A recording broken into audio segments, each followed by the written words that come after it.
Dear students, हम next है जो चैप्टर है जो हमारा नेक्स्ट लेक्चर है जो हमारा वायु फोटो तत्व के फोटो की व्याख्या के आधार, वायु फोटो व्याख्या के आधार। कुछ बेस होते हैं इसके, उस व्याख्या का किस आधार पर हम व्याख्या करते हैं वो आधार है जो हम देखते हैं। तो कई बार एक क्वेश्चन आता है वायु फोटो किसे कहते हैं, या वायु फोटो की व्याख्या किस प्रकार से की जाती है और उसके आधार बताइए, या वायु फोटो की व्याख्या किस आधार पर की जाती है। तो उन आधार को हम इस चैप्टर में जो इस लेक्चर में जो वो पढ़ेंगे। तो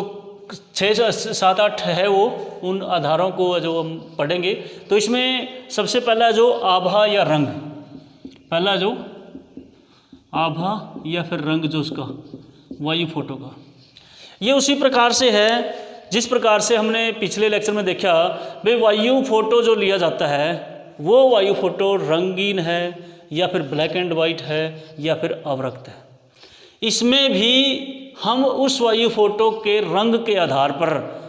या आभा के आधार, रंग कहाँ पर, जहाँ पर रंगीन फोटोग्राफ होगा, आभा कहाँ पर, जब अवरक्त या फिर जो ब्लैक एंड वाइट जो फोटो होगा उसमें आभा को है जो देखकर हम उस अक्षेत्र की, उस स्थलाकृतिक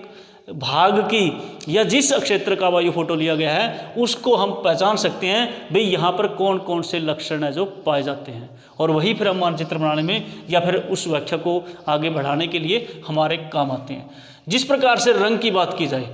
तो यदि हम पीछे हमने बात किया है, यदि प्राकृतिक रूप से प्राकृतिक कोई जलराशि है, जलराशि है उदाहरण के रूप में, प्राकृतिक जलराशि में आप लोग महासागरों को ले सकते हैं या कोई बड़ी झील है, ठीक है। और अप्राकृतिक में जो मानवीय है, मानवीय यदि कारकों में देखें तालाब हो सकता है, कोई किसी भी रूप में, पोखर भी कहते हैं कई बार, ठीक है। तो कई नामों से जाना जाता है, जिस प्रकार से दक्षिण भारत में कई प्रकार की इस प्रकार के हम देख सकते हैं। तो इनमें इनके रंग में डिफरेंस किस प्रकार का होगा यदि कलर्ड वायु फोटोग्राफ होगा। तो इसमें प्राकृतिक जलराशि है, महासागर है, महासागर गहरे भी हैं और बहुत बड़ी जलराशि है। तो उसमें क्या हो जाएगा, जो बीच में जो बिल्कुल होगा महासागरों के, गहरा नीला रंग जो वो दिखेगा आपको, गहरा नीला रंग। तो क्यों दिखेगा, देखो हमारी पृथ्वी भी ऊपर से क्या बिल्कुल नीले, क्यों, क्योंकि 71% भाग पर है जो हमारे क्या है, जलराशि है भाई सारी की सारी। तो इसलिए इस प्रकार का रंग है जो वो दिखता है। इसी प्रकार से झील का इससे क्या हो जाएगा, थोड़ा सा महासागर से थोड़ा सा हल्का रंग हो जाएगा भाई। लेकिन अब बात करते हैं मानवीय जो कार्य के द्वारा, जो कि जैसे तालाब बना दिया, पोखर बना लिया मानव ने, तो उसमें क्या हो, इसमें प्राकृतिक रूप से जलाया हुआ है और ये स्थायी है काफ़ी सारा समय से। और इसके अंदर यदि नदियां भी आ रही हैं या और पानी आ रहा है इसके अंदर, उसके अंदर आने वाले जो कोई भी ऑब्जेक्ट्स है, कोई वस्तुएं हैं या फिर जो मिट्टी है या धूल कण जो भी है, चट्टानें हैं, चट्टानों के कण हैं या पत्थर कंकड़ जो भी है उसमें आ रहे हैं, वो नीचे बैठ गए हैं और पानी की राशि है जो ज़्यादा है। यहाँ पर इसकी गहराई कम होती है और इसके अंदर मानवीय एक्टिविटी चलती रहती है, मानव उसका यूज करता रहता है, जिसके कारण उसके अंदर धूल कण है या फिर जो मिट्टी के कण है वो तैरते रहते हैं और कुछ ना कुछ वनस्पति के अंश भी तैरते रहते हैं, जिसके कारण क्या होगा, इसका रंग है जो धूसर दिखेगा, धूसर, धूसर कह सकते हो आप लोग, धुंधला टाइप, वो रंग है जो वायु फोटो में है जो दिखाई देगा। तो इस प्रकार से हम रंग की पहचान कर सकते हैं। इसी प्रकार से एक और आप लोग ले सकते हो, एक तो प्राकृतिक वनस्पति है, प्राकृतिक वनस्पति है, और प्राकृतिक वनस्पति में भी आप लोग ये देखो भाई भूमध्य रेखा जो मैं उसके साथ साथ वाले जो वन है, जो सदाबहार वन है भाई, वो बिल्कुल ग्रीन दिखे, बिल्कुल डार्क ग्रीन।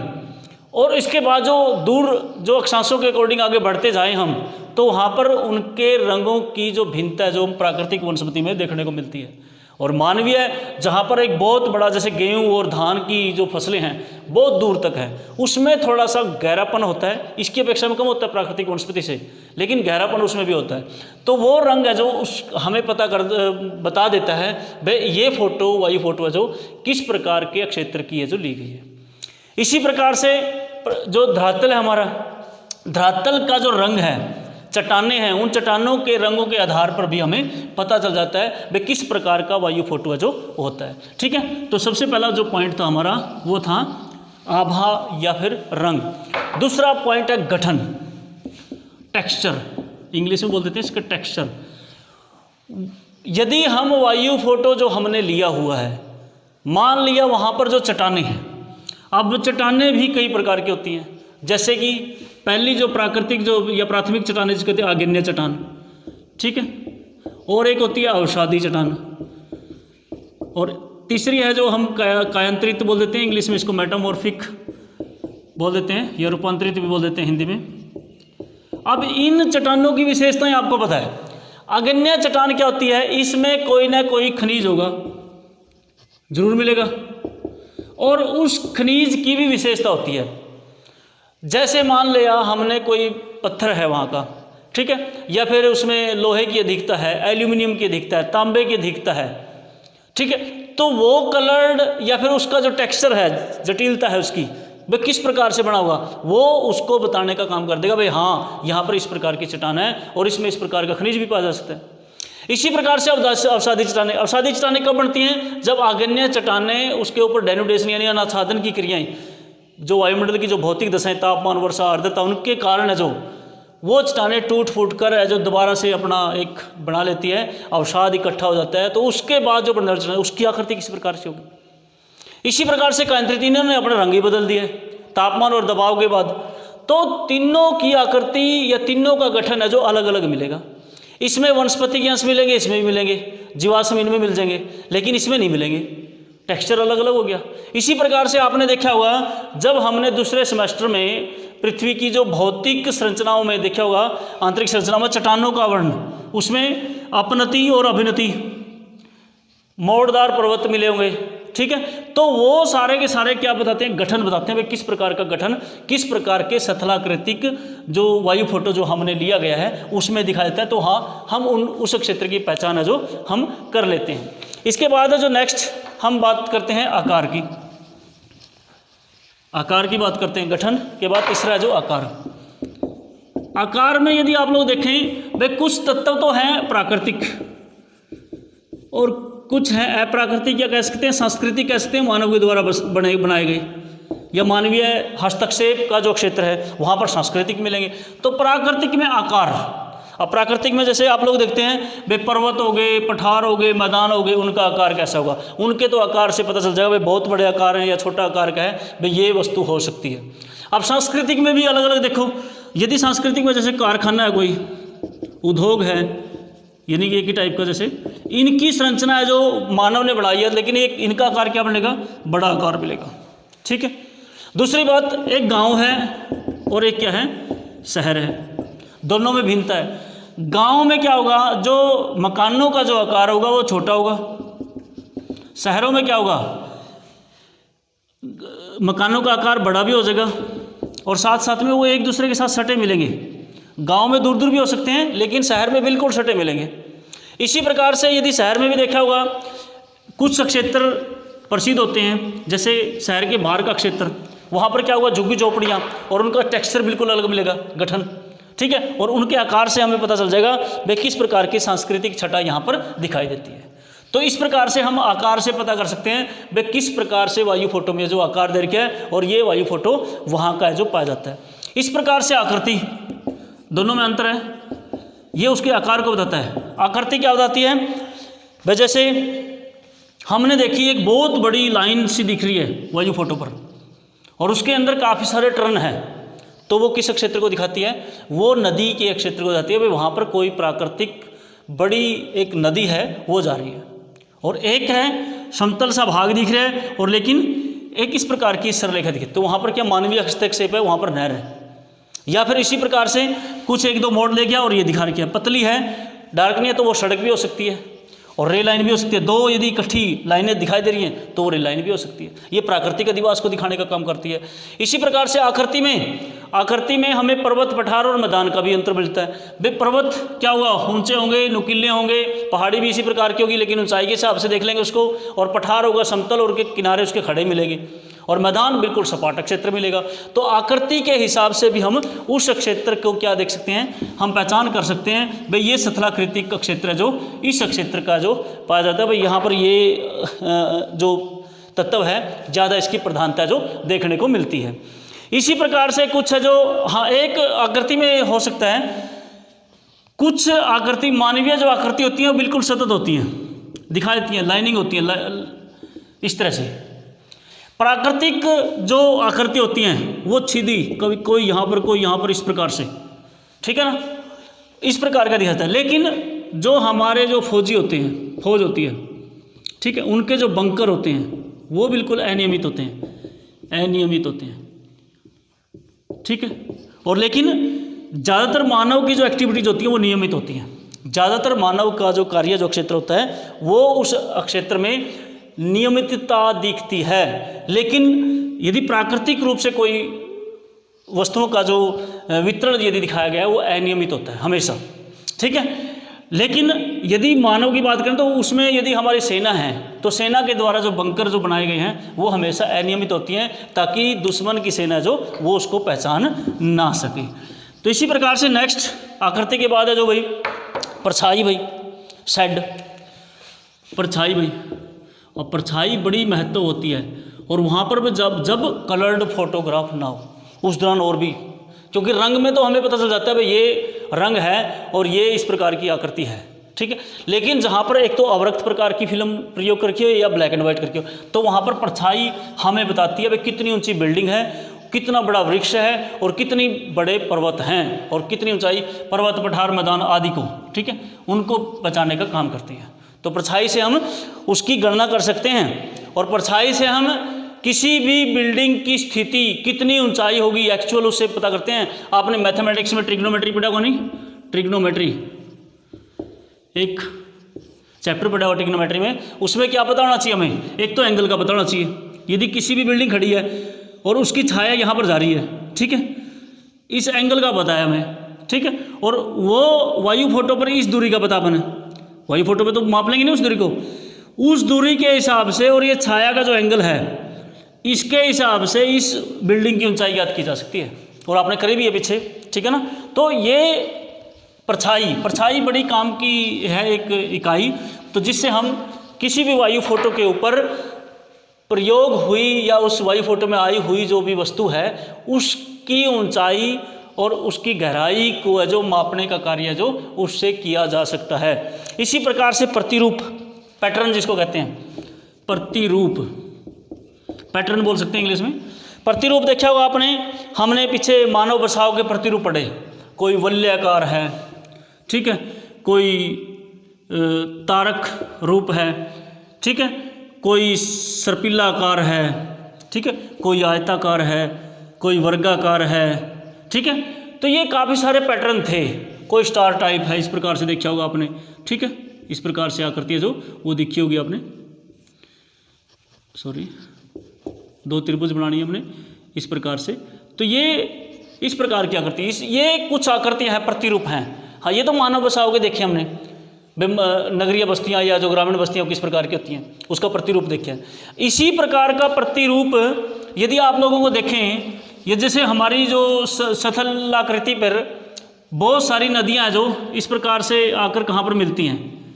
यदि इस प्रकार का हो तो यहाँ पर क्या हो सकता है, यहाँ पर कोई झील हो सकती है, एक अफवाह क्षेत्र, एक अफवाह क्षेत्र पर माना जा सकता है, या फिर कोई ऊंचाई वाली जगह है, ठीक है, ऊंचाई वाली जगह है तो वहाँ से इस प्रकार की आकृति। इसका मतलब क्या है, कोई ऊपर है जो झील थी और उससे नदियाँ या नाले है जो वो निकल रही हैं, उससे ये अनुमान लगाया जा सकता है। इसी प्रकार से क्या होगा, कुछ पैटर्न इस प्रकार के हैं, ठीक है, और ये आपस में एक दूसरे से जो मिले हुए हैं, ठीक है, और फिर आगे है जो इस प्रकार से इकट्ठे हो जाते हैं इसमें, ठीक है ना। तो ये क्या दिखाता है भाई, ये क्षेत्र वो क्षेत्र है जहाँ पर समतल मैदान है और वहाँ पर नदियाँ जो एक दूसरे के पैरेलल चलती हैं, इस प्रकार से हो सकता है। इसी प्रकार से नदियाँ जब उसके अंदर सागरों के अंदर, महासागरों के अंदर गिरती हैं, उसकी आकृति अलग से बनती है। उसका जो डेल्टा है वो डेल्टा त्रिभुज के आकार का है, या फिर वृक्ष की जो जड़ें हैं डेंड्राइटिक्स जिसको बोल देते हैं उस प्रकार का है, या उंगलियों की भांति फैला हुआ, पंजाकार है, पंखकार है, वो प्रतिरूप है जो हमें देखने को मिलते हैं। इसी प्रकार से आपने देखा होगा जो दूसरा सेमेस्टर से पढ़ा था, नदी के प्रतिरूप देखे होंगे, किस प्रकार से नदियाँ जलोढ़ पंख बनाती है, या फिर कोई और शंकु बनाती है, या फिर गोखुर झील बनाती है, वी आकार की घाटी बनाती है, या फिर हिम नदी यू आकार की घाटी बनाती है। ये कुछ इस प्रकार के प्रतिरूप हैं। इन प्रतिरूपों को भी हम वायु फोटो के माध्यम से जो वायु फोटो में जब पहचानते हैं तो हमें अंदाजा हो जाता है, यानी कि उसकी वास्तविकता पता चल जाती है, भाई ये क्षेत्र उस क्षेत्र से पहचाना जाता है। कई बार देखा होगा आपने कार्स्ट स्थलाकृतियाँ, कार्स्ट स्थलाकृतियाँ, कार्स्ट स्थलाकृति कौन सी, जहाँ पर भूमिगत पानी है जो कार्य कर रहा होता है ज़्यादा, उसमें क्या होगा, जहाँ पर खनिज कौन सा, जो लवणीय जहाँ पर चट्टान होती हैं, लवणीय जो चट्टान होती है वहाँ पर क्या रहते हैं, वहाँ पर डोलाइन रंदर, ठीक है नहीं, ये ज्वाला, ठीक है, ये क्षेत्र है जो दिखते हैं, जो हमने पीछे पढ़े भी हैं। तो प्रतिरूप से हमें उस क्षेत्र की पहचान हो जाती है, भाई ये क्षेत्र है जो किस से मिलता जुलता है, या किस चीज़ की अधिकता है जो वहाँ पर पाई जाती है। इसके बाद है जो सहचर्य, साहचर्य, सातवां जो साहचर्य, साहचर्य का मतलब क्या है, एसोसिएशन, वे किस प्रकार के तत्वों की अधिकता ज़्यादा है। जैसे हमने देखा भाई वहाँ पर एक जैसे मकान बन रहे हैं, एक जैसे, तो वहाँ पर क्या हो सकता है, नगर हो सकता है, ठीक है। एक ही प्रकार की फसल का प्रतिरूप सा दिखता है, भाई वहाँ पर हम जैसे गेहूं की है, या फिर जो चावल धान की है, या फिर प्राकृतिक वनस्पति की, भाई दूर दूर तक मतलब बहुत बड़ा क्षेत्र है तो वहाँ पर आपको प्राकृतिक वनस्पति का, यानी कि वस्तुएं जो वायु फोटो में दिखाई देती है वो एक जैसी कई वस्तुएं हैं, तो वहाँ पर उसके सहचर्य यानी कि उस एसोसिएशन एक जैसे हैं सारे के सारे, तो उसका पता चलता है भाई यहाँ इस प्रकार के तत्वों की अधिकता जो पाई जाती है। ये सहचर्य के बारे में जो आप लोग लिख सकते हैं। इसी प्रकार से स्थिति, लोकेशन, स्थिति, 8वां पॉइंट है स्थिति। लोकेशन के बारे में कैसे, भाई वो वायु फोटो है जो कहाँ से लिया गया है, किस बड़ी एक ऐसा घटक है या एक ऐसा आधार स्तंभ है भाई जिसको वो इंगित करने का काम करता है। जैसे कि आप लोग देखें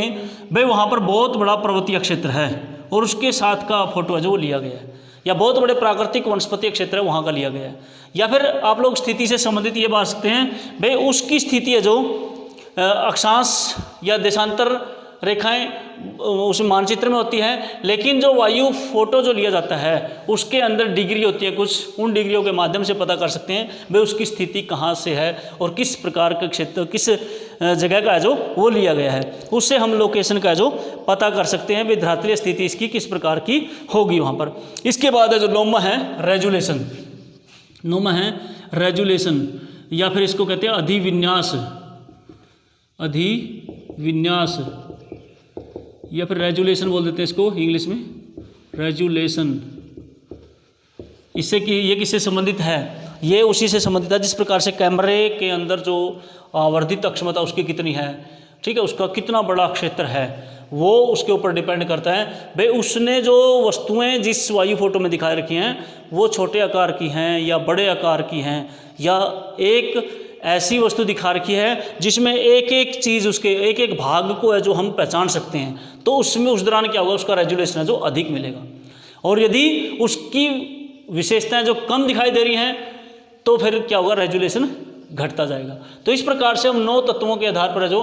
हम किसी वायु फोटो की व्याख्या जो उसके ऊपर डिपेंड होती है। यदि हमें इन 9 तत्वों के बारे में पता चल गया तो हम क्या बता सकते हैं, उस वायु फोटो के बारे में जो बता सकते हैं भाई ये वायु फोटो उस क्षेत्र का जो माना जाता है। तो इतना ही, इसके बाद नेक्स्ट फिर हमारा वायु फोटो की व्याख्या की विधि आ जाएगा, वो हम नेक्स्ट चैप्टर में करेंगे। Thank you.